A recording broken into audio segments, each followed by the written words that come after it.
આજ તો સવારમાં વહેલા ઊભા થઈને અમારે સાઉતું સાડીને શોપિંગ કરવા તે અમે તો સવારમાં વહેલા કામ કરી અને હું તો નવરી થઈને અમે ગયા સાડીની શોપિંગ કરવા। તો અમે દુકાનમાં ગયા તો ભાતની સાડી બતાવવા મળે, કોઈ સિલ્કની સાડી, કોઈ સાઈના સાડી, કોઈ પછી ડિજિટલ સાડી, કોઈ લેરિયા સાડી, અને એમાં તો જોયું તો પટોળા સાડી તો મને બહુ જ ધ્યાનમાં આવી ગઈ। તોય મને એમ થયું આટલી એક પટોળું લઈ લઉં। એક સાડી તો લીધી તો બીજું પટોળું બતાવ્યું। અરે બેન, મને બધા પટોળા બતાવવામાં હું તો આખો ઠેલો ભરીને ઘેરે લઈ જાય। ત્યાં તો બીજો પટોળું લઈ અને પછી બે તોય પટોળા પરાયણે લીધા અને ઠેલો ભરીને અમે આવ્યા ઘેરે આવી અને પછી મેં તો બતાવી સાડીઓ। તો મેં કીધું આ જોઈ લો જે આ કેમ છે આ સાડી। તો મને એમ કે આ સાડી તો બહુ સરસ જ છે। સાડી જો આગળ એમ કે આ સાડી સારી નથી તો પછી એને પાછું ડામ પડે।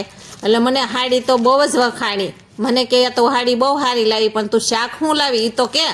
પછી મેં એમ કીધું હું તો તુરિયા લાવી સૌ, લાલ મરચાં લાવી સૌ, કોબીસ લાવી સૌ, તમારે શેનું શાક ખાવું?